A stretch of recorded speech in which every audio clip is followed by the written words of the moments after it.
So the first time that I can recall having taught English in China in 2010, playing sports or basketball was when I was in the Henan province in Pindingshan City in 2010. I was out on a playground someplace as I visited many different schools through my employment at the University of Urban Construction, and I was playing basketball with some students, and I observed that even though they are able to watch the NBA on television and that kind of thing, they at that time in that situation were not familiar with the rules of basketball. I noticed the kids I was with, they accidentally damaged one of my fingers. I probably dislocated a finger. They were slapping and hacking, and the reason was that I don't believe they knew the rules of basketball to dribble the ball. As I recall,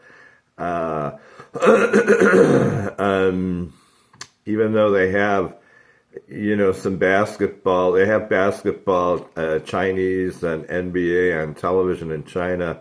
The kids I was with in the Pindingshan area did not know to dribble the ball when you drive to the basket. They were just sort of running at the basket. They were very nervous about an American. I was the only American there on that playground playing basketball with them, and so they would all sort of converge when I would get the ball. I'd have 3, 4 people, slapping and hacking and not knowing the rules of basketball. I tried to show them probably that that's called a foul, Foul, in English. That is a penalty. You cannot constantly slap at a person's wrist or arm when you're attempting to dribble or shoot the basketball, and they didn't seem to know the dribbling concept, as I'm not very good at driving to the basket myself. I'm not a good dribbler, and they skipped the dribble part. They know just to run to the basket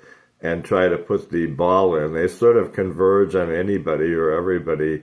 So those were some of my first experiences with basketball in the Asian continent, which does include, China, India, Iran, and those countries. They're not always 100% familiar with something like basketball.